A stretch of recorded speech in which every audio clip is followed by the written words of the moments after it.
आप सुन रहे हैं जगत गुरु तत्वदर्शी संत रामपाल जी महाराज द्वारा लिखित पुस्तक ज्ञान गंगा का पेज नंबर 3। एक समय की बात है कि सभी को पता चला कि राजा परीक्षित को 7वें दिन सर्प डसेगा और उसकी मृत्यु होगी। इस बात का पता लगने पर सभी ने सोचा कि 7 दिनों तक राजा परीक्षित को भागवत की कथा सुनाई जाए ताकि इसका यहाँ से मोह हट जाए और प्रभु के चिंतन में लग जाए, क्योंकि मरते समय जिसकी जैसी भावना होती है वह उसी को प्राप्त होता है। सभी ने कहा कि अति उत्तम है, लेकिन अब कथा करे कौन? इस प्रश्न पर प्रश्नवाचक चिन्ह लग जाता है। इस समय वहां उपस्थित सभी महर्षियों ने, यहाँ तक कि श्रीमद् भागवत सुधा सागर के रचिता महर्षि वेद व्यास जी ने भी अपने आप को कथा सुनाने के योग्य नहीं समझा, क्योंकि उनको पता था कि हमारे अंदर यह समर्थता नहीं है। इसलिए क्यों एक जीव के जीवन को नष्ट करके पाप के भागीदार बने। चूँकि 7वें दिन परिणाम आना था, इसलिए 7 दिन तक कथा सुनाने की किसी की हिम्मत नहीं पड़ी। चूँकि सभी को अपनी औकात का पता होता है।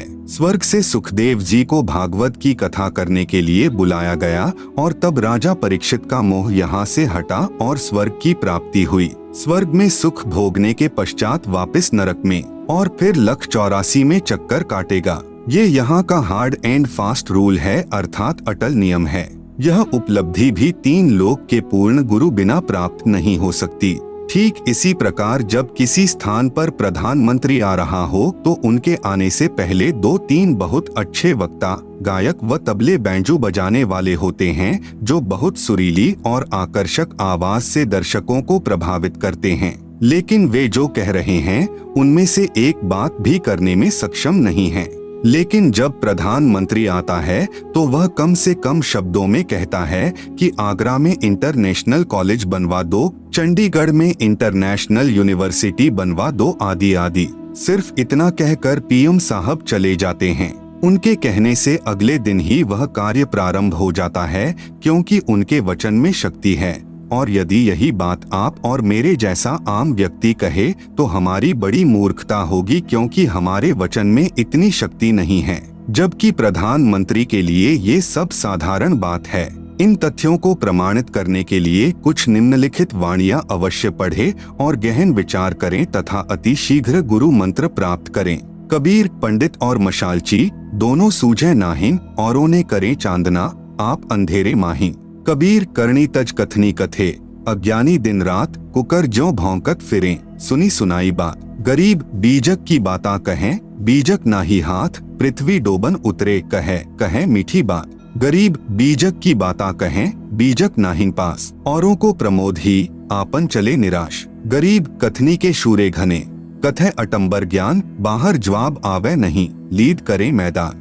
आप सुन रहे हैं जगत गुरु तत्वदर्शी संत रामपाल जी महाराज द्वारा लिखित पुस्तक ज्ञान गंगा का पेज नंबर 4। कथा करना व नाम उपदेश देना कोई बच्चों का खेल नहीं है कि ली काख में पोथी, चलो मैं भी कथा कर देता हूँ, चलो मैं भी रामायण का पाठ कर देता हूँ, गीता जी का पाठ कर देता हूँ, ग्रंथ साहेब का पाठ कर देता हूँ, अर्थात सत्संग कर देता हूँ और नाम भी दे देता हूँ, आदि आदि। पूर्ण संत को ही कथा करने व उपदेश देने का अधिकार होता है और उस कथा का समापन भी वही कर सकता है।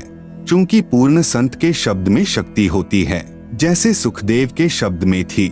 जैसे कोई सत्संग करे और मान लो उसमें आम की महिमा बताए कि आम बहुत मीठा होता है, फलों का राजा होता है, उसका रंग पीला होता है, आदि आदि। और यदि कोई आकर कहे कि ला भाई आम दो, तो वह सत्संग करने वाला कहे कि मेरे पास तो आम नहीं है। फिर लेने वाला कहे कि कहाँ मिलेगा, उसको जवाब मिले कि पता नहीं, आम तो निराकार है, वह दिखाई थोड़े ही देता है। फिर लेने वाला कहेगा कि अरे नादान, जब तेरे पास आम है ही नहीं और नहीं तेरे को ये पता कि आम कहाँ से मिलेगा, साथ में कह रहा है कि वह निराकार है, तो व्यर्थ में शोर मचाता क्यों फिर रहा है। कहने का अभिप्राय यह है कि तत्वज्ञान रहित व बिना अधिकारी कथा करने वाले और उसके मुख से सुनने वाले सभी नरक के अधिकारी होते हैं।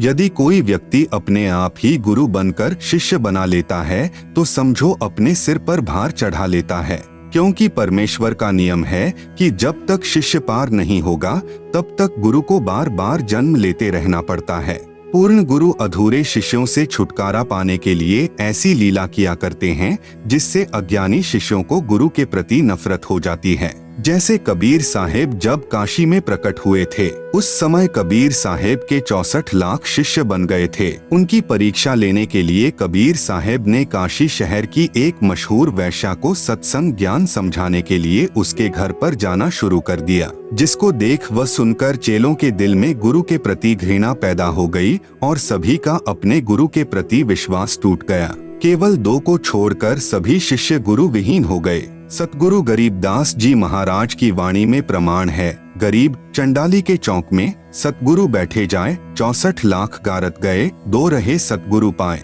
भड़वा भड़वा सब कहें, जानत नाहिन खोज, दास गरीब कबीर करम से बाटत सिर का बोझ। हम आपसे यही प्रार्थना करना चाहते हैं कि सोच विचार कर सौदा करो।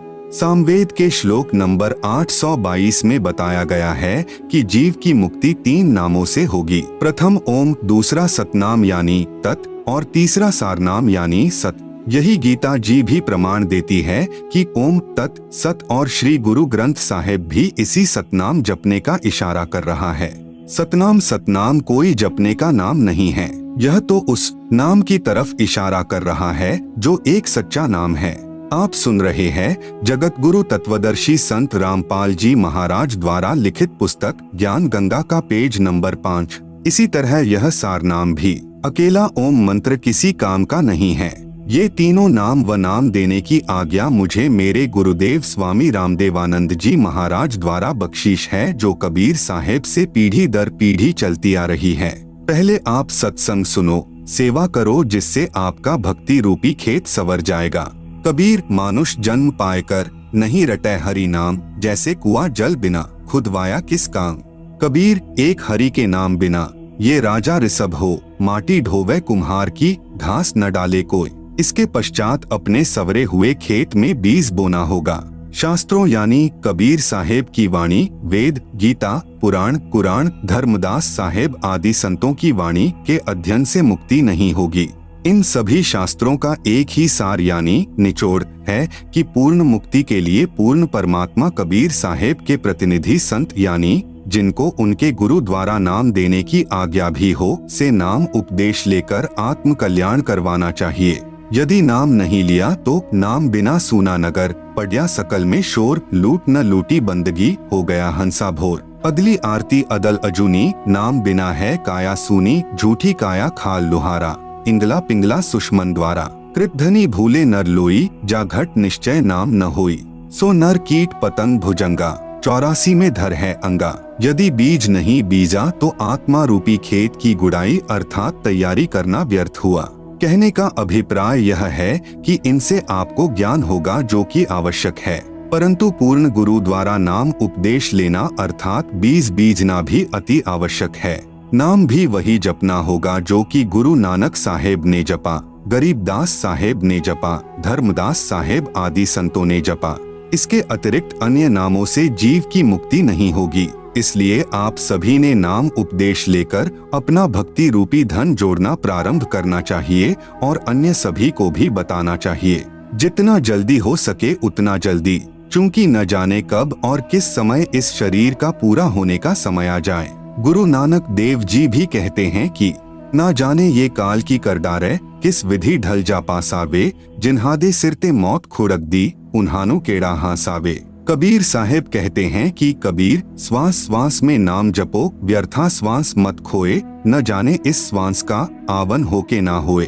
आप सुन रहे हैं जगत गुरु तत्वदर्शी संत रामपाल जी महाराज द्वारा लिखित पुस्तक ज्ञान गंगा का पेज नंबर 6।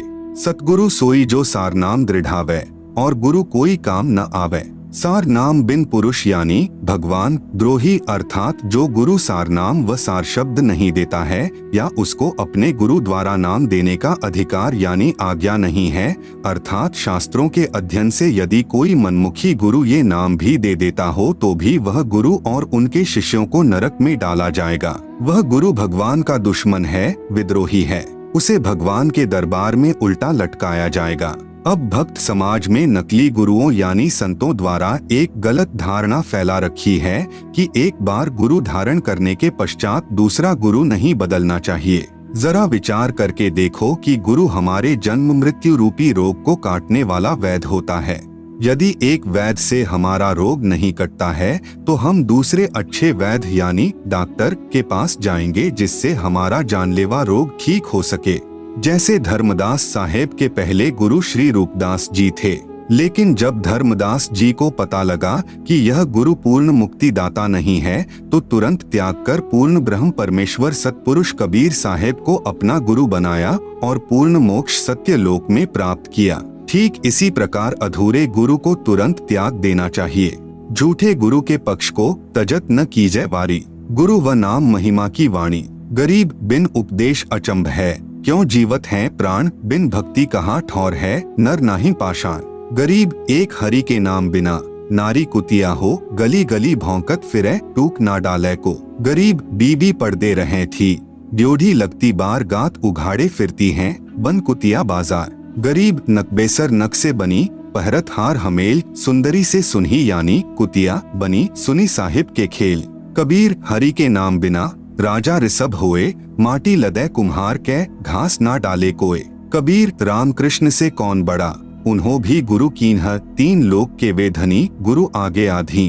कबीर गर्भ योगेश्वर गुरु बिना, लागा हरि की सेव, कहे कबीर स्वर्ग से फेर दिया सुख दे। कबीर राजा जनक से नाम ले, किन्हीं हरि की सेव यानी पूजा, कहे कबीर बैकुंठ में उल्ट मिले सुख दे। कबीर सतगुरु के उपदेश का लाया एक विचार, जय सतगुरु मिलते नहीं, जाता नरक द्वार। आप सुन रहे हैं जगत गुरु तत्वदर्शी संत रामपाल जी महाराज द्वारा लिखित पुस्तक ज्ञान गंगा का पेज नंबर 7। कबीर नरक द्वार में दूत सब करते खेचातान, उनते कभू ना छुटता, फिर फिरता चारों खान।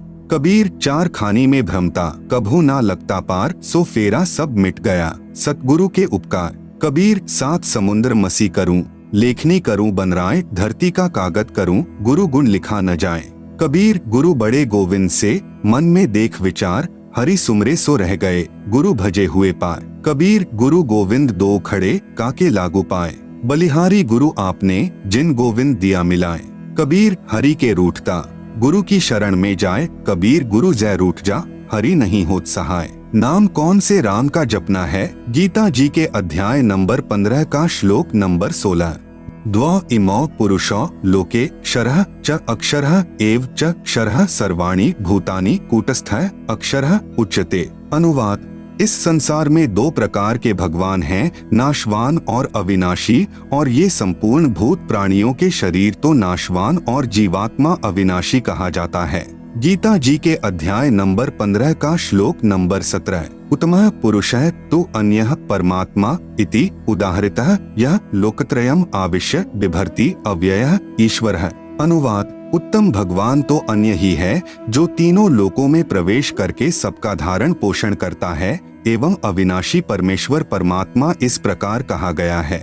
कबीर अक्षर पुरुष एक पेड़ है, निरंजन वाकीदार, त्रिदेवा यानी ब्रह्मा विष्णु शिव शाखा भये, पात भया संसार। कबीर तीन देव को सब कोई ध्यावे, चौथा देव का मरम न पावे, चौथा छांडी पंचम ध्यावे, कहे कबीर सो हमरे आवे। कबीर तीन गुणन की भक्ति में भूली परियो संसार, कहे कबीर निज नाम बिन कैसे उतरे पार। कबीर ओंकार नाम ब्रह्म यानी काल का, यह करता मती जानी, साचा शब्द कबीर का, पर्दा माहिन पहचानी। कबीर तीन लोक सब राम जपत है, जान मुक्ति को धाम, रामचंद्र वशिष्ठ गुरु किया, तिन कही सुनायो नाम। कबीर रामकृष्ण अवतार हैं, इनका नाही संसार, जिन साहब संसार किया, सो किन्हु न जन्म्या नारी। कबीर चार भुजा के भजन में भूली परे सब संत, कबीरा सुमिरै तासु को, जाके भुजा अनंत।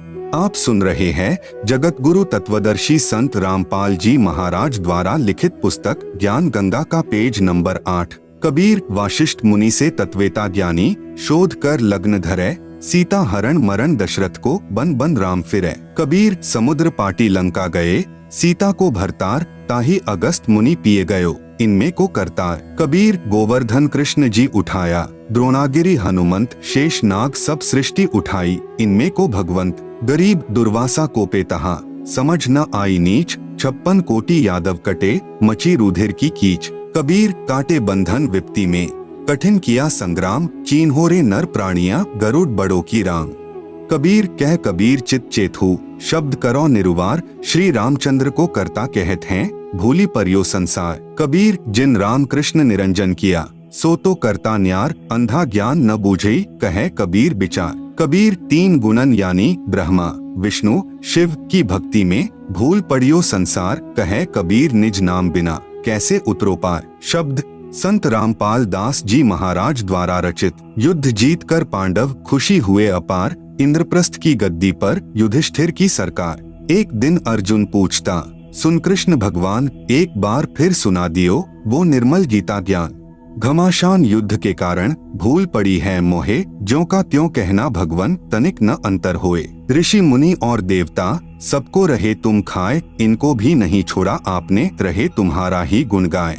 कृष्ण बोले अर्जुन से, यह गलती क्यों किन्ह, ऐसे निर्मल ज्ञान को भूल गया बुद्धिहीन। अब मुझे भी कुछ याद नहीं, भूल पड़ी निदान, ज्यों का त्यों उस गीता का मैं नहीं कर सकता गुणगान। स्वयं श्री कृष्ण को याद नहीं और अर्जुन को धमकावे, बुद्धि काल के हाथ है, चाहे त्रिलोकी नाथ कहलावे। ज्ञानहीन प्रचार का ज्ञान कथे दिन रात, जो सर्व को खाने वाला कहें उसी की बात। सब कहें भगवान कृपालु है, कृपा करे दयाल, जिसकी सब पूजा करें वह स्वयं कहे मैं काल। आप सुन रहे हैं जगत गुरु तत्वदर्शी संत रामपाल जी महाराज द्वारा लिखित पुस्तक ज्ञान गंगा का पेज नंबर 9।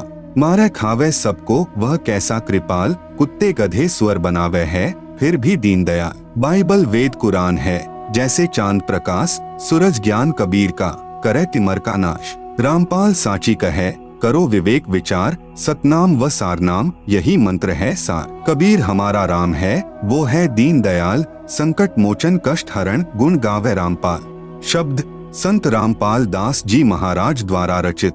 ब्रह्मा विष्णु शिव हैं तीन लोक प्रधान, अष्टंगी इनकी माता है और पिता काल भगवान। 1,00,000 को काल नित खावे सीना तान, ब्रह्मा बनावे विष्णु पाले, शिव कर दे कल्याण। अर्जुन डर के पूछता है, यह कौन रूप भगवान, कहे निरंजन मैं काल हूँ, सबको आया खान।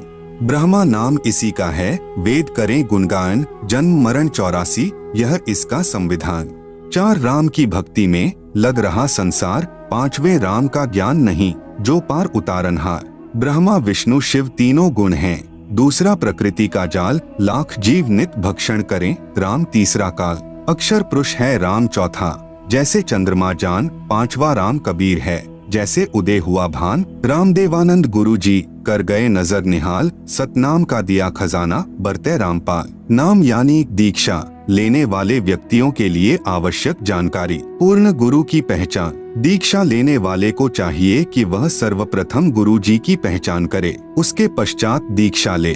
आज कलयुग में भक्त समाज के सामने पूर्ण गुरु की पहचान करना सबसे जटिल प्रश्न बना हुआ है, लेकिन इसका बहुत ही लघु और साधारण सा उत्तर है कि जो गुरु शास्त्रों के अनुसार भक्ति करता है और अपने अनुयायियों अर्थात शिष्यों द्वारा करवाता है, वही पूर्ण संत है। चूंकि भक्ति मार्ग का संविधान धार्मिक शास्त्र जैसे कबीर साहेब की वाणी, नानक साहेब की वाणी, संत गरीबदास जी महाराज की वाणी, संत धर्मदास जी साहेब की वाणी, वेद, गीता, पुराण, कुरान, पवित्र बाइबल आदि हैं। जो भी संत शास्त्रों के अनुसार भक्ति साधना बताता है और भक्त समाज को मार्गदर्शन करता है तो वह पूर्ण संत है, अन्यथा वह भक्त समाज का घोर दुश्मन है जो शास्त्रों के विरुद्ध साधना करवा रहा है। आप सुन रहे हैं जगत गुरु तत्वदर्शी संत रामपाल जी महाराज द्वारा लिखित पुस्तक ज्ञान गंगा का पेज नंबर 10। इस अनमोल मानव जन्म के साथ खिलवाड़ कर रहा है। ऐसे गुरु या संत को भगवान के दरबार में घोर नरक में उल्टा लटकाया जाएगा। उदाहरण के तौर पर जैसे कोई अध्यापक सिलेबस यानी पाठ्यक्रम से बाहर की शिक्षा देता है तो वह उन विद्यार्थियों का दुश्मन है। गीता अध्याय नंबर 7 का श्लोक नंबर 15। न माम दुष्कृतिनः मूढ़ाः प्रपद्यन्ते नराधमाः माया अपहृतज्ञानाः आसुरम भावम आश्रिताः। अनुवाद: माया के द्वारा जिनका ज्ञान हरा जा चुका है, ऐसे आसुर स्वभाव को धारण किए हुए मनुष्यों में नीच दूषित कर्म करने वाले मूर्ख मुझको नहीं भजते, अर्थात वे तीनों गुणों यानी रजगुण ब्रह्मा, सतगुण विष्णु, तमगुण शिव की साधना ही करते रहते हैं। यजुर्वेद अध्याय नंबर 40 श्लोक नंबर 10 संत रामपाल दास जी द्वारा भाषा भाष्य। अन्य देवाहुः संभवादन्यदाहुर संभवात इति शुश्रुम धीराणाम ये नस्तद्विचक्षिरे। हिंदी अनुवाद, परमात्मा के बारे में सामान्यतः निराकार अर्थात कभी न जन्मने वाला कहते हैं। दूसरे आकार में अर्थात जन्म लेकर अवतार रूप में आने वाला कहते हैं। जो टिकाऊ अर्थात पूर्ण ज्ञानी अच्छी प्रकार सुनाते हैं, उसको इस प्रकार सही तौर पर वही समरूप अर्थात यथार्थ रूप में भिन्न भिन्न रूप से प्रत्यक्ष ज्ञान करवाते हैं। गीता अध्याय नंबर 4 का श्लोक नंबर 34। तत् विद्धि प्रणिपातेन परिप्रश्नेन सेव्या उपदेक्ष्यन्ति ते ज्ञानम ज्ञानिनः तत्वदर्शिनः। अनुवाद, उसको समझ उन पूर्ण परमात्मा के ज्ञान व समाधान को जानने वाले संतों को भली भांति दंडवत प्रणाम करने से, उनकी सेवा करने से और कपट छोड़कर सरलता पूर्वक प्रश्न करने से वे परमात्म तत्व को भली भांति जानने वाले ज्ञानी महात्मा तुझे उस तत्व ज्ञान का उपदेश करेंगे। उपदेशी के लिए मर्यादा। नंबर 1, नशीली वस्तुओं का सेवन निषेध। हुक्का, शराब, बियर, तंबाकू, बीड़ी, सिगरेट, हुलास, सूंघना, गुटखा, मांस, अंडा, सुल्फा, अफीम, गांजा और अन्य नशीली चीजों का सेवन तो दूर रहा, किसी को नशीली वस्तु लाकर भी नहीं देनी है। बंदी छोड़ गरीबदास जी महाराज इन सभी नशीली वस्तुओं को बहुत बुरा बताते हुए अपनी वाणी में कहते हैं कि सुरापान मधमांसाहारी, गमन करे भोगे पर नारी, 70 जन्म कटत हैं शीशम, साक्षी साहिब है जगदीशम। परद्वारा स्त्री का खोले, 70 जन्म अंधा होए डोले, मदिरा पीवे कड़वा पानी, 70 जन्म श्वान के जानी। गरीब हुक्का हरदम पीवते, लाल मिलावे धूर, इसमें संशय है नहीं, जन्म पिछले सूर। गरीब सो नारी जारी करे, सुरापान 100 बार, एक चिलम हुक्का भरे, डूबे काली धार। आप सुन रहे हैं जगत गुरु तत्वदर्शी संत रामपाल जी महाराज द्वारा लिखित पुस्तक ज्ञान गंगा का पेज नंबर 11। गरीब सूर गऊ को खात हैं, भक्ति बिहुने राड़, भांग तंबाकू खा गए सो चाबत हैं हार। गरीब भांग तंबाकू पीव ही, सुरापान से हेत, गोश्त मट्टी खाए कर जंगली बने प्रेत। गरीब पान तंबाकू चाभी, नास नाक में देत, सो तो इराने गए जूं भड़ भूजे का रेत। गरीब भांग तंबाकू पीवही, गोश्त गला कबाब, मोर मृग को भखत हैं, देगे कहाँ जवा। नंबर 2, तीर्थ स्थानों पर जाना निषेध। किसी प्रकार का कोई व्रत नहीं रखना है, कोई तीर्थ यात्रा नहीं करनी, न कोई गंगा स्नान आदि करना, न किसी अन्य धार्मिक स्थल पर स्नानार्थ व दर्शनार्थ जाना है। किसी मंदिर व इष्ट धाम में पूजा व भक्ति के भाव से नहीं जाना कि इस मंदिर में भगवान है। भगवान कोई पशु तो है नहीं कि उसको पुजारी जी ने मंदिर में बांध रखा है। भगवान तो कण कण में व्यापक है। ये सभी साधनाएं शास्त्रों के विरुद्ध हैं। जरा विचार करके देखो कि ये सभी तीर्थ स्थल जैसे जगन्नाथ का मंदिर, बद्रीनाथ, हरिद्वार, मक्का मदीना, अमरनाथ, वैष्णो देवी, वृंदावन, मथुरा, बरसाना, अयोध्या राम मंदिर, काशी धाम, छुड़ानी धाम आदि मंदिर, मस्जिद, गुरुद्वारा, चर्च व इष्ट धाम आदि ऐसे स्थल हैं जहाँ पर कोई संत रहते थे। वे वहाँ पर अपनी भक्ति साधना करके अपना भक्ति रूपी धन जोड़ करके शरीर छोड़कर अपने इष्ट देव के लोक में चले गए। तत्पश्चात उनकी यादगार को प्रमाणित रखने के लिए वहाँ पर किसी ने मंदिर, किसी ने मस्जिद, किसी ने गुरुद्वारा, किसी ने चर्च या किसी ने धर्मशाला आदि बनवा दी ताकि उनकी याद बनी रहे और हमारे जैसे तुच्छ प्राणियों को प्रमाण मिलता रहे कि हमें ऐसे ही कर्म करने चाहिए जैसे कि इन महान आत्माओं ने किए हैं।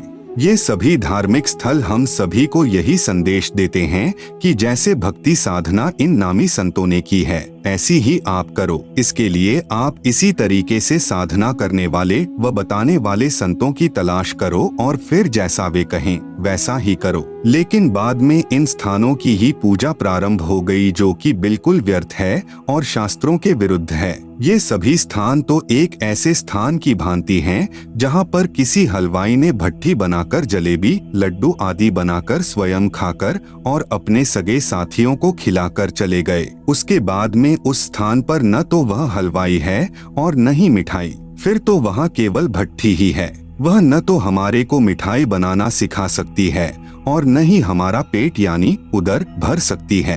अब कोई कहे कि आओ भैया आपको वह भट्ठी दिखाकर लाऊंगा जहाँ पर एक हलवाई ने मिठाई बनाई थी, चलो चलते हैं। वहाँ जाकर उस भट्ठी को देख लिया और 7 चक्कर भी काट आए। क्या आपको मिठाई मिली? क्या आपको मिठाई बनाने की विधि बताने वाला हलवाई मिला? इसके लिए आपने वैसा ही हलवाई खोजना होगा जो सबसे पहले आपको मिठाई खिलाए और बनाने की विधि भी बताए। फिर जैसे वे कहें केवल वही करना, अन्य नहीं। ठीक इसी प्रकार तीर्थ स्थानों की पूजा न करके वैसे ही संतों की तलाश करो। आप सुन रहे हैं जगत गुरु तत्वदर्शी संत रामपाल जी महाराज द्वारा लिखित पुस्तक ज्ञान गंगा का पेज नंबर 12, जो शास्त्रों के अनुसार पूर्ण परमात्मा कबीर साहेब की भक्ति करते व बताते हों। फिर जैसे वे कहें केवल वही करना, अपनी मनमानी नहीं करना। सामवेद संख्या नंबर 1400 उतारचिक अध्याय नंबर 12 खंड नंबर 3 श्लोक नंबर 5 संत रामपाल दास द्वारा भाषा भाष्य। भद्रा वस्त्रा समन्यावसानो महान कविर्निवचनानि शंसन आवच्यस्व चंबोह पूयमानो विचक्षणो जागे विरदेवीतो। हिंदी। चतुर व्यक्तियों ने अपने वचनों द्वारा पूर्ण परमात्मा यानी पूर्ण ब्रह्म की पूजा का सत्यमार्ग दर्शन न करके अमृत के स्थान पर आन उपासना जैसे भूत पूजा, पितर पूजा, श्राद्ध निकालना, तीनों गुणों की पूजा यानी रजगुण ब्रह्मा, सतगुण विष्णु, तमगुण शंकर तथा ब्रह्म काल की पूजा मंदिर, मस्जिद, गुरुद्वारों, चर्चों व तीर्थ, उपवास तक की उपासना रूपी फोड़े व घाव से निकले मवाद को आदर के साथ आचमन करवा रहे होते हैं। उसको परम सुखदायक पूर्ण ब्रह्म कबीर सहशरीर साधारण वेशभूषा में यानी वस्त्र का अर्थ है वेशभूषा, संत भाषा में इसे चोला भी कहते हैं। जैसे कोई संत शरीर त्याग जाता है तो कहते हैं कि महात्मा तो चोला छोड़ गए। सत्यलोक वाले शरीर के समान दूसरा तेजपुंज का शरीर धारण करके आम व्यक्ति की तरह जीवन जीकर कुछ दिन संसार में रहकर अपनी शब्द साखियों के माध्यम से सत्य ज्ञान को वर्णन करके पूर्ण परमात्मा के छुपे हुए वास्तविक सत्य ज्ञान तथा भक्ति को जागृत करते हैं। गीता अध्याय नंबर 16 का श्लोक नंबर 23। यह शास्त्र विधिम उत्सृज्य वर्तते कामकारतः न सह सिद्धिम अवाप्नोति न सुखम न पराम गतिम। अनुवाद। जो पुरुष शास्त्र विधि को त्याग कर अपनी इच्छा से मनमाना आचरण करता है वह न सिद्धि को प्राप्त होता है, न परम गति को और न सुख को ही। गीता अध्याय नंबर 6 का श्लोक नंबर 16। न अति अश्रृणतः तु योगः अस्ति न च एकांतम अनश्रृणतः न च अति स्वप्नशीलस्य जागृतः न एव च अर्जुन। अनुवाद। हे अर्जुन, यह योग अर्थात भक्ति न तो बहुत खाने वाले का और न बिल्कुल न खाने वाले का, न एकांत स्थान पर आसन लगाकर साधना करने वाले का तथा न बहुत शयन करने के स्वभाव वाले का और न सदा जागने वाले का ही सिद्ध होता है। पूजय देई धाम को शीश हलावे जो, गरीब दास साची कहे हद काफिर है सो। कबीर गंगा काठे घर करे पीवे निर्मल नीर, मुक्ति नहीं हरि नाम बिन सतगुरु कहे कबीर। कबीर तीर्थ कर कर जग मुवा, उड़े पानी नहाए, राम ही नाम ना जपा काल घसीटे जाए। गरीब पीतल ही का थाल है, पीतल का लोटा, जड़ मूरत को पूजते आवेगा टोटा। गरीब पीतल चमचा पूजिए जो थाल परोसे, जड़ मूरत किस काम की मती रहो भरोसे। कबीर पर्वत पर्वत में फिरिया, कारण अपने राम, राम सरीखे जन मिले जिन सारे सब काम। आप सुन रहे हैं जगत गुरु तत्वदर्शी संत रामपाल जी महाराज द्वारा लिखित पुस्तक ज्ञान गंगा का पेज नंबर 13 नंबर 3 देवी देवता तथा पितर पूजा निषेध। किसी प्रकार की पितर पूजा, श्राद्ध निकालना आदि कुछ नहीं करना है।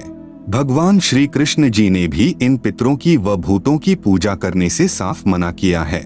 गीता जी के अध्याय नंबर 9 के श्लोक नंबर 25 में कहा है कि यान्ति देवव्रताः देवान् पितॄन् यान्ति पितृव्रताः भूतानि यान्ति भूतेज्याः मद्याजिनः अपि माम्।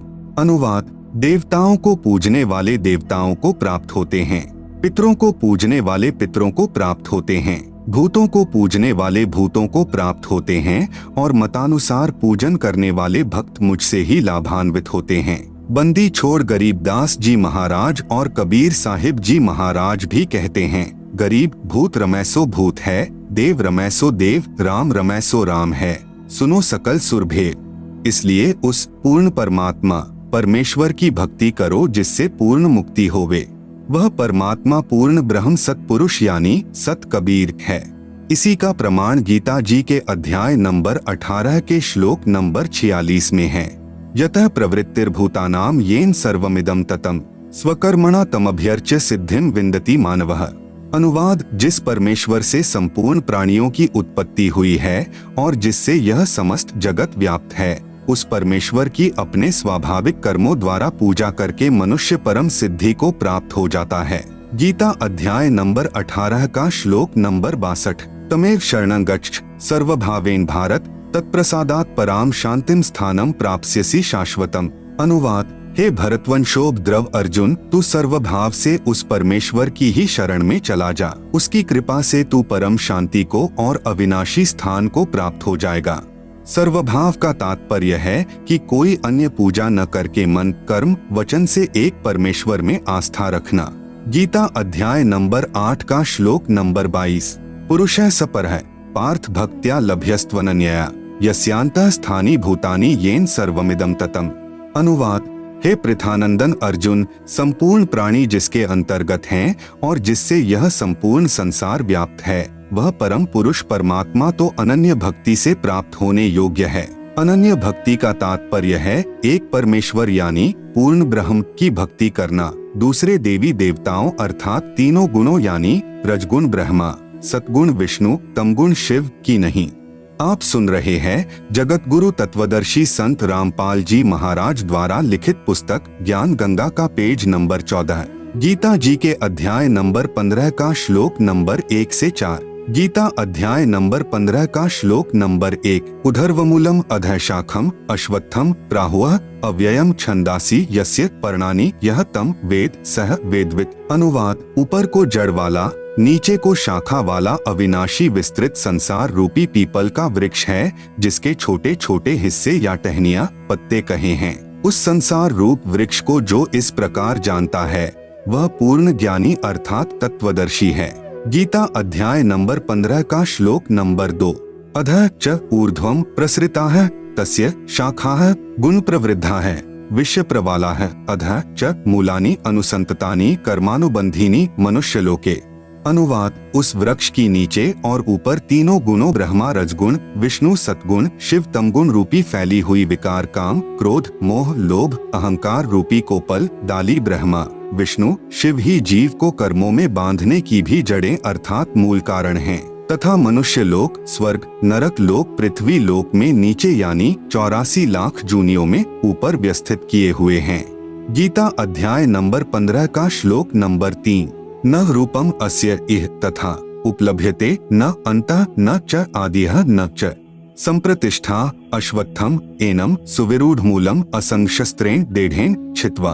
अनुवाद, इस रचना का न शुरुआत तथा न अंत है, न वैसा स्वरूप पाया जाता है तथा यहाँ विचार काल में अर्थात मेरे द्वारा दिया जा रहा गीता ज्ञान में पूर्ण जानकारी मुझे भी नहीं है, क्योंकि सर्व ब्रह्मांडों की रचना की अच्छी तरह स्थिति का मुझे भी ज्ञान नहीं है। इस अच्छी तरह स्थायी स्थिति वाला मजबूत स्वरूप वाले निर्लेप तत्व ज्ञान रूपी दृढ़ शस्त्र से अर्थात निर्मल तत्व ज्ञान के द्वारा काटकर अर्थात निरंजन की भक्ति को क्षणिक जानकर गीता अध्याय नंबर 15 का श्लोक नंबर 4। ततः पदम तत्परिमार्गितव्यम यस्मिंगता न निवर्तन्ति भूयः तमेव चाद्यम पुरुषम प्रपद्ये यतः प्रतृति प्रसृता पुराणी। अनुवाद, उसके बाद उस परम पद परमात्मा की खोज करनी चाहिए जिसको प्राप्त हुए मनुष्य फिर लौटकर संसार में नहीं आते और जिससे अनादिकाल से चली आने वाली यह सृष्टि विस्तार को प्राप्त हुई है। उस आदि पुरुष परमात्मा के ही मैं शरण हूँ। इस प्रकार स्वयं भगवान श्री कृष्ण ने इंद्र जो देवी देवताओं का राजा है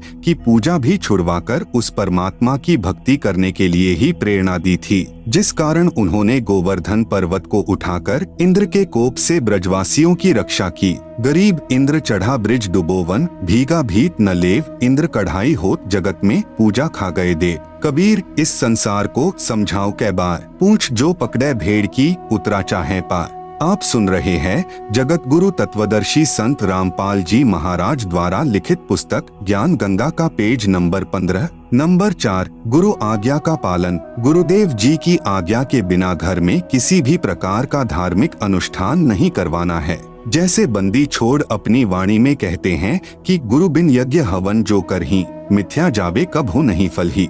कबीर, गुरु बिन माला फेरते, गुरु बिन देते दान, गुरु बिन दोनों निष्फल हैं, पूछो वेद पुराण। नंबर 5। माता मसानी पूजना निषेध। आपने खेत में बनी मंडी या किसी खेड़े आदि की या किसी अन्य देवता की समाध नहीं पूजनी है। समाध चाहे किसी की भी हो, बिल्कुल नहीं पूजनी है। अन्य कोई उपासना नहीं करनी है। यहाँ तक कि तीनों गुणों यानी ब्रह्मा, विष्णु, शिव की पूजा भी नहीं करनी है। केवल गुरु जी के बताए अनुसार ही करना है। गीता अध्याय नंबर 7 का श्लोक नंबर 15। न माम दुष्कृतिन मूढ़ाः प्रपद्यन्ते नराधमाः माया अपहृत ज्ञानाः आसुरम भावम आश्रिताः। अनुवाद: माया के द्वारा जिनका ज्ञान हरा जा चुका है, ऐसे आसुर स्वभाव को धारण किए हुए मनुष्य नीच दूषित कर्म करने वाले मूर्ख मुझको नहीं भजते, अर्थात वे तीनों गुणों यानी रजगुण ब्रह्मा, सतगुण विष्णु, तमगुण शिव की साधना ही करते रहते हैं।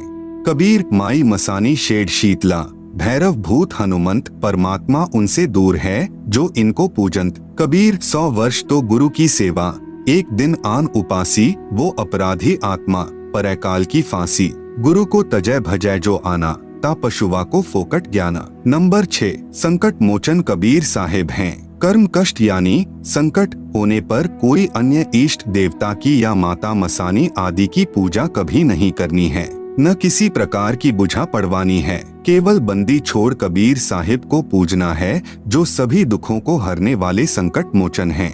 सामवेद संख्या नंबर 822 उतारचिक अध्याय 3 खंड नंबर 5 श्लोक नंबर 8। संत रामपाल दास द्वारा भाषा भाष्य। मनीषिभ्यः पवते पूर्व्यः कविर्नृभिर्यत् परिकोशाम अशिष्यदत् त्रितस्य नाम जनयन मधुक शरण्येन्द्रस्य वायुम सख्याय वर्धयन।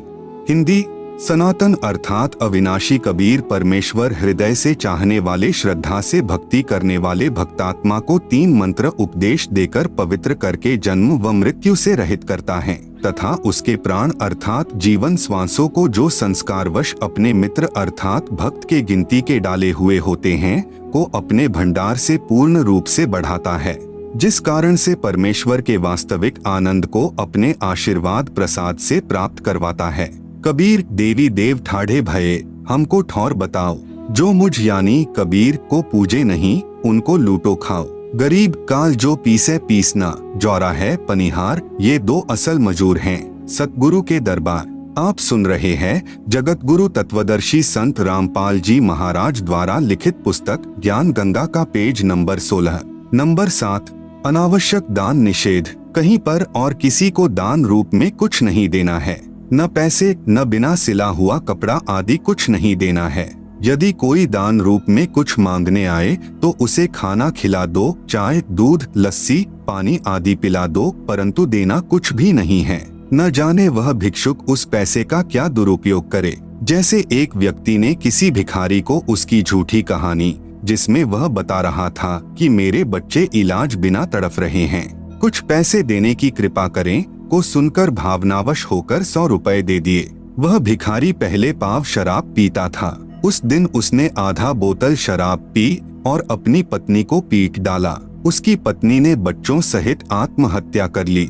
आप द्वारा किया हुआ वह दान उस परिवार के नाश का कारण बना।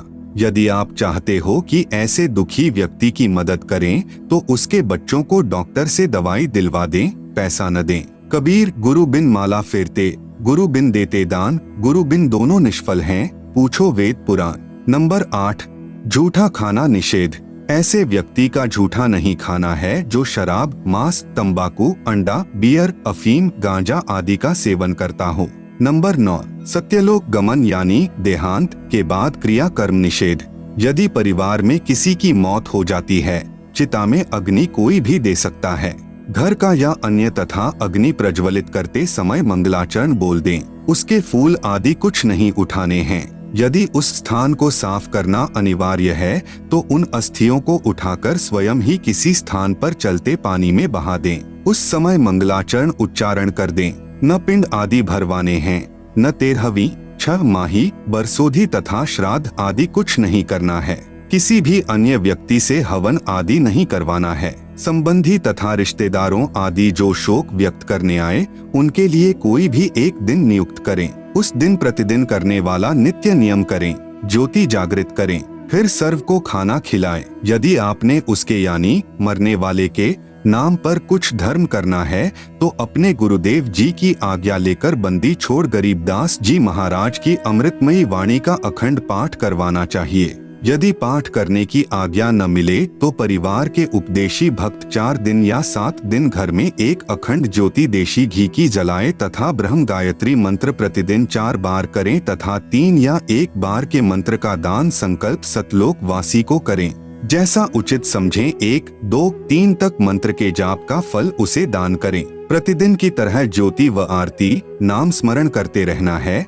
यह याद रखते हुए कि कबीर साथी हमारे चले गए, हम भी चालनहार, कोई कागज में बाकी रह रही, ताते लगी है वार। कबीर देह पड़ी तो क्या हुआ, झूठा सभी पटीट, पक्षी उड़िया आकाश को, चलता कर गया बीट। आप सुन रहे हैं जगत गुरु तत्वदर्शी संत रामपाल जी महाराज द्वारा लिखित पुस्तक ज्ञान गंगा का पेज नंबर 17 कर्म कांड के विषय में सत्य कथा। मेरे यानी संत रामपाल दास के पूज्य गुरुदेव स्वामी रामदेवानंद जी महाराज को 16 वर्ष की आयु में किसी महात्मा के सत्संग सुनने से वैराग्य हो गया था। एक दिन वे खेतों में गए हुए थे, पास में ही वन था। उन्होंने वन में जाकर किसी मृत जानवर की हड्डियों के पास अपने कपड़े फाड़कर फेंक दिए और स्वयं महात्मा जी के साथ चले गए। जब उनकी खोज हुई तो उनके घर वालों ने देखा कि वन में हड्डियों के पास फटे हुए कपड़े पड़े हैं, तो उन्होंने सोचा कि किसी जंगली जानवर ने उन्हें खा लिया है। उन कपड़ों तथा हड्डियों को उठाकर घर पर ले गए और अंतिम संस्कार कर दिया। उसके बाद 13वीं तथा छमाही करते हैं और फिर श्राद्ध शुरू हो जाते हैं। जब मेरे पूज्य गुरुदेव बहुत वृद्ध हो चुके थे तो वे एक बार घर पर गए। तब उन घर वालों को यह पता चला कि ये जीवित हैं और घर छोड़कर चले गए थे। उन्होंने बताया कि जब ये घर छोड़कर चले गए थे तो इनकी खोज हुई। वन में इनके कपड़े मिले, उनके पास कुछ हड्डियां पड़ी थी, तो हमने सोचा कि किसी जंगली जानवर ने इनको खा लिया है और उन कपड़ों तथा हड्डियों को घर पर लाकर अंतिम संस्कार कर दिया। फिर मैंने यानी संत रामपाल दास ने मेरे पूज्य गुरुदेव के छोटे भाई की पत्नी से पूछा कि जब हमारे पूज्य गुरुदेव घर छोड़कर चले गए थे तो तुमने पीछे से क्या किया। उसने बताया कि जब मैं ब्याही आई थी तो उस समय मुझे इनके श्राद्ध निकलते मिले थे। मैं अपने हाथों से इनके लगभग 70 श्राद्ध निकाल चुकी हूँ। उसने बताया कि जब घर में कोई नुकसान हो जाता था, जैसे कि भैंस का दूध न देना, धन में खराबी आ जाना, कोई और नुकसान हो जाना आदि, तो हम सियानों के पास बुझा पड़वाने के लिए जाते थे। तो वे कहते थे कि तुम्हारे घर में कोई निसंतान यानी अनमैरिड मरा हुआ है, तुम्हारे को वह दुखी कर रहा है क्योंकि वह भूत बना हुआ है। फिर हम उसके कपड़े आदि देते हैं। तब मैंने कहा कि ये तो दुनिया का उद्धार कर रहे हैं, ये किसको दुख दे रहे थे, ये तो अब सुखदाता हैं। फिर मैंने यानी संत रामपाल जी महाराज ने उस वृद्धा से कहा कि अब तो ये आपके सामने हैं, अब तो ये व्यर्थ की साधना जैसे श्राद्ध निकालने बंद कर दो। तब उसने कहा कि यह तो पुरानी रिवाज है, यह कैसे छोड़ दूं? अर्थात हम अपनी पुरानी रिवाजों में इतने लीन हो चुके हैं कि प्रत्यक्ष प्रमाण होने पर कि वह गलत कर रहे हैं, छोड़ नहीं सकते। इससे प्रमाणित होता है कि श्राद्ध निकालना, पितर पूजा करना आदि सब व्यर्थ हैं। नंबर 10, बच्चे के जन्म पर शास्त्र विरुद्ध पूजा निषेध। बच्चे के जन्म पर कोई छठी आदि नहीं मनानी है। सुतक के कारण प्रतिदिन की तरह करने वाली पूजा, भक्ति, आरती, ज्योति जगाना आदि बंद नहीं करनी है। आप सुन रहे हैं जगत गुरु तत्वदर्शी संत रामपाल जी महाराज द्वारा लिखित पुस्तक ज्ञान गंगा का पेज नंबर 18। इसी संदर्भ में एक संक्षिप्त कथा बताता हूँ कि एक व्यक्ति की शादी के 10 वर्ष पश्चात पुत्र हुआ था। पुत्र की खुशी में उसने बहुत ही खुशी मनाई। 20-25 गांवों को भोजन के लिए आमंत्रित किया और बहुत ही गाना बजाना हुआ, अर्थात काफी पैसा खर्च किया। फिर 1 वर्ष के बाद उस पुत्र का देहांत हो जाता है। फिर वही परिवार टक्कर मार कर रोता है और अपने दुर्भाग्य को कोसता है। इसलिए कबीर साहेब हमें बताते हैं कि कबीर बेटा जाया खुशी हुई, बहुत बजाए थाल, आना जाना लग रहा जो कीड़ी का नाल। कबीर पतझड़ आवत देखकर बन रोवे मन माहिन, ऊंची डाली पात थे अब पीले हो जाही। कबीर पात झड़नता यूं कहे, सुन भई तरुवर राय अब के बिछुड़े नहीं मिला। न जाने कहाँ गिरेंगे जाए। कबीर तरुवर कहता पात से, सुनो पात एक बात, यहाँ की याहे रीति है, एक आवत एक जात। नंबर 11, देई धाम पर बाल उतरवाने जाना निषेध। बच्चे के किसी देई धाम पर बाल उतरवाने नहीं जाना है। जब देखो बाल बड़े हो गए, कटवाकर फेंक दो। एक मंदिर में देखा कि श्रद्धालु भक्त अपने लड़के या लड़कियों के बाल उतरवाने आए। वहां पर उपस्थित नाई ने बाहर के रेट से 3 गुना पैसे लिए और एक कैंची भर बाल काटकर माता पिता को दे दिए। उन्होंने श्रद्धा से मंदिर में चढ़ाए। पुजारी ने एक थैले में डाल लिए। रात्रि को उठाकर दूर एकांत स्थान पर फेंक दिए। यह केवल नाटकबाजी है। क्यों न पहले की तरह स्वाभाविक तरीके से बाल उतरवाते रहें तथा बाहर डाल दें। परमात्मा नाम से प्रसन्न होता है, पाखंड से नहीं। नंबर 12, दहेज लेना तथा देना निषेध। उपदेश लेने के पश्चात न दहेज देना है न लेना है।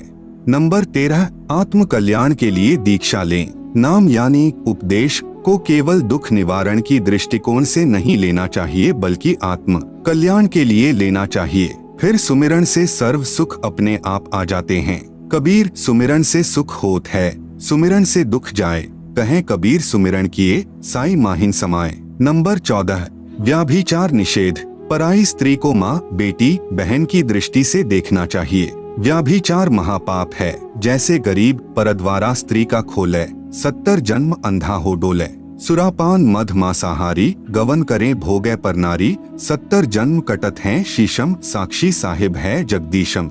पर नारी ना परसियो, मानो वचन हमार, भवन चतुर्दश तास सिर, त्रिलोकी का भार। पर नारी ना परसियो, सुनो शब्द सल्तंत, धर्मराय के खंभ से, अर्धमुखी लटकंत। नंबर 15, निंदा सुनना व करना निषेध। अपने गुरु की निंदा भूल कर भी न करें और नहीं सुने। सुनने से अभिप्राय है, यदि कोई आपके गुरुजी के बारे में मिथ्या बातें करे तो आपने लड़ना नहीं है, बल्कि यह समझना चाहिए कि यह बिना विचारे बोल रहा है, अर्थात झूठ कह रहा है।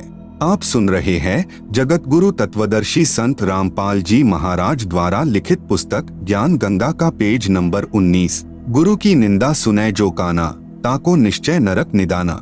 अपने मुख निंदा जो करही, शुकर श्वान गर्भ में परही। निंदा तो किसी की भी नहीं करनी है और नहीं सुननी है, चाहे वह आम व्यक्ति ही क्यों न हो। कबीर साहेब कहते हैं कि तिनका कभू न निंदिए, जो पांव तले हो, कभू उठ आखिन पड़े, पीर घनेरी हो। नंबर 16, सत्संग सुनना तथा सेवा करना अनिवार्य है।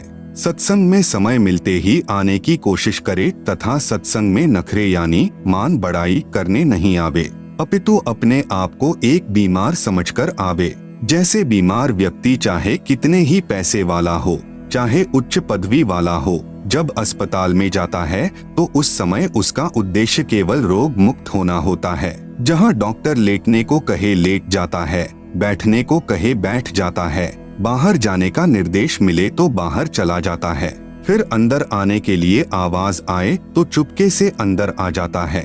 ठीक इसी प्रकार यदि आप सत्संग में आते हो तो आपको सत्संग में आने का लाभ मिलेगा, अन्यथा आपका आना निष्फल है। सत्संग में जहाँ बैठने को मिल जाए वहीं बैठ जाए, जो खाने को मिल जाए उसे परमात्मा कबीर साहिब की रजा से प्रसाद समझकर खाकर प्रसन्नचित्त रहे। गुरु दर्श से बहुत लाभ मिलता है। कबीर परमेश्वर जी ने कहा है कि कबीर संत मिलन को चालिए, तज माया अभिमान, जो जो कदम आगे रखे वो ही यज्ञ समान।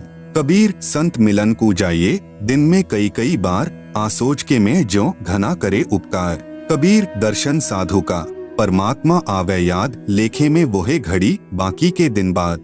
कबीर दर्शन साधु का, मुख पर बसे सुहाग, दर्श उन्हीं को होत हैं जिनके पूर्ण भाग। नंबर 17, गुरु जी के समान किसी को महत्व नहीं देना।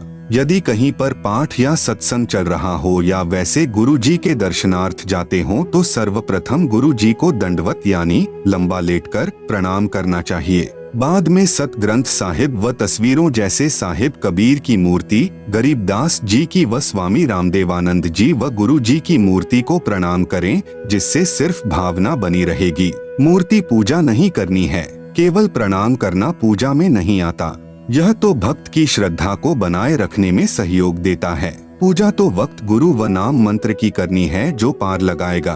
कबीर गुरु को तजय भजय जो आना। ता पशुआ को फोकट ज्ञाना। कबीर गुरु गोविंद दो खड़े काके लागू पाए, बलिहारी गुरु आपने जिन गोविंद दियो मिलाए।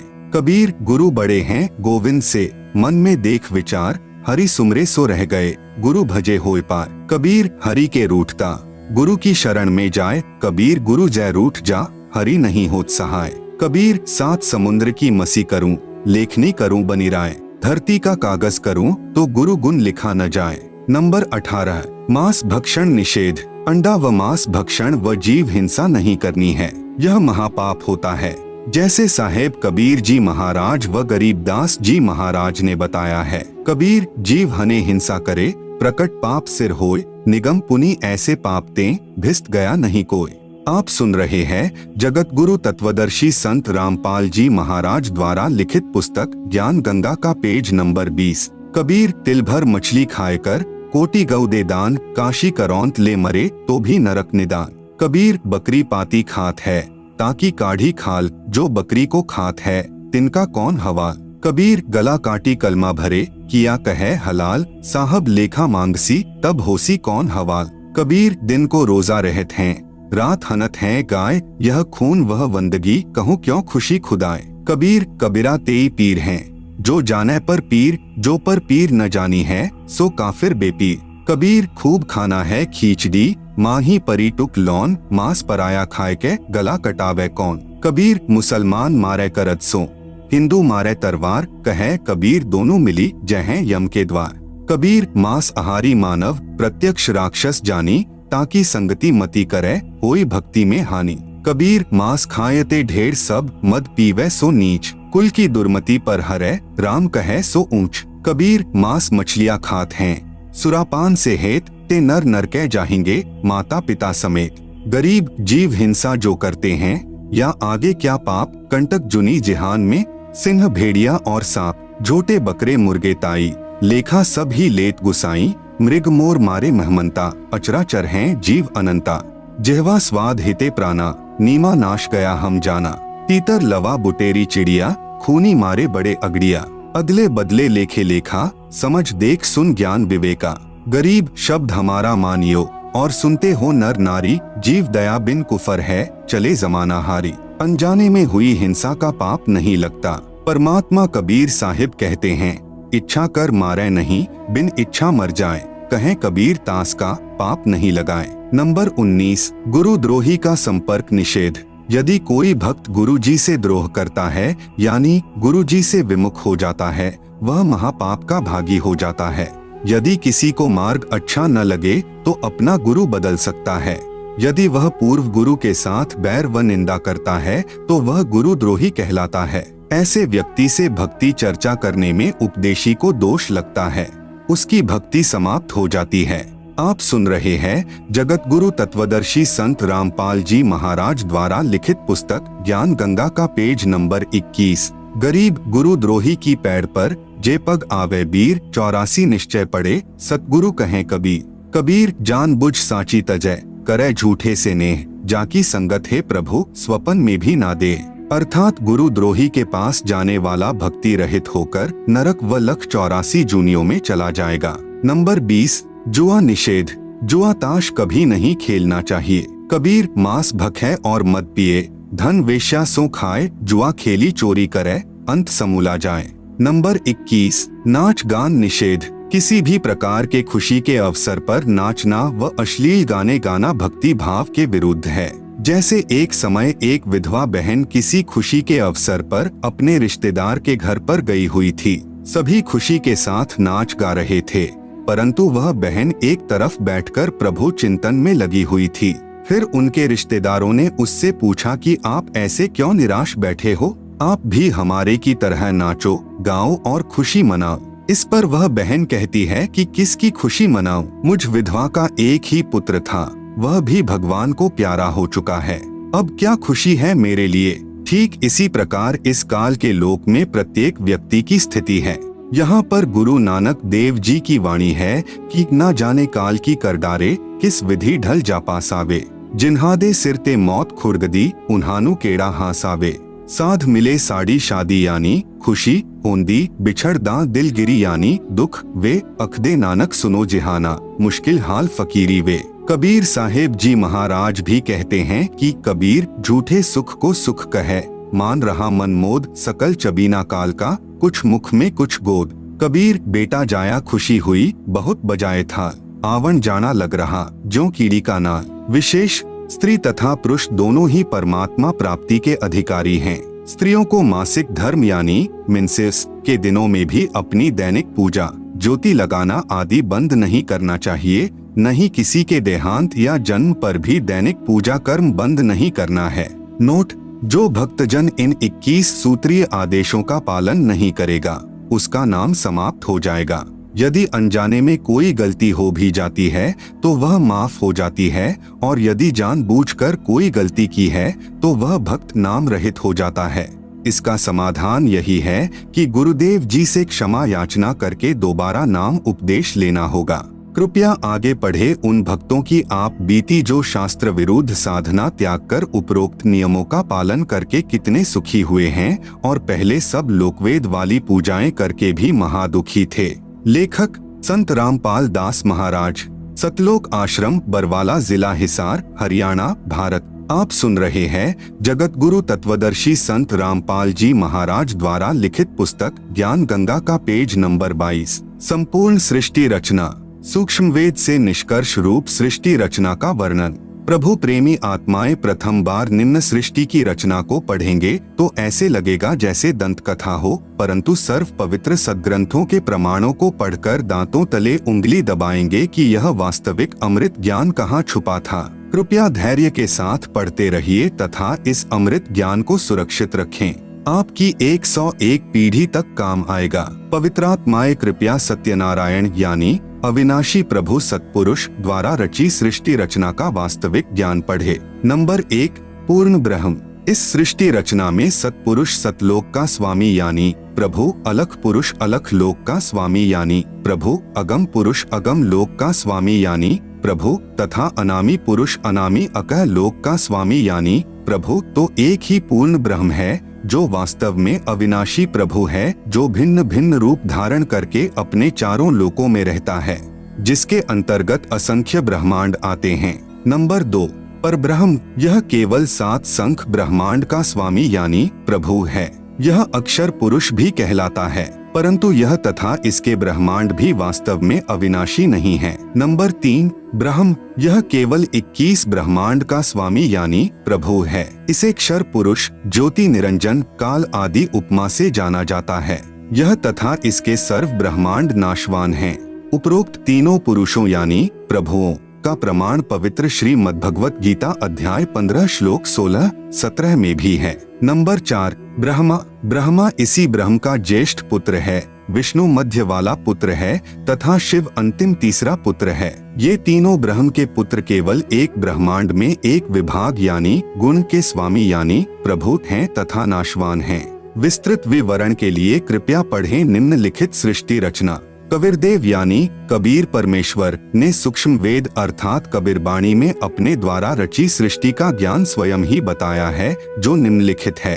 सर्वप्रथम केवल एक स्थान अनामी यानी अनामय लोक था, जिसे अकह लोक भी कहा जाता है। पूर्ण परमात्मा उस अनामी लोक में अकेला रहता था। उस परमात्मा का वास्तविक नाम कबीरदेव अर्थात कबीर परमेश्वर है। सभी आत्माएं उस पूर्ण धनी के शरीर में समाई हुई थी। इसी कबीरदेव का उपमात्मक यानी पदवी का नाम अनामी पुरुष है। पुरुष का अर्थ प्रभु होता है। प्रभु ने मनुष्य को अपने ही स्वरूप में बनाया है, इसलिए मानव का नाम भी पुरुष ही पड़ा है। अनामी पुरुष के एक रोम यानी शरीर के बाल का प्रकाश संख सूर्यों की रोशनी से भी अधिक है। विशेष जैसे किसी देश के आदरणीय प्रधानमंत्री जी का शरीर का नाम तो अन्य होता है तथा पद का उपमात्मक यानी पदवी का नाम प्रधानमंत्री होता है। कई बार प्रधानमंत्री जी अपने पास कई विभाग भी रख लेते हैं। तब जिस भी विभाग के दस्तावेजों पर हस्ताक्षर करते हैं तो उस समय उसी पद को लिखते हैं।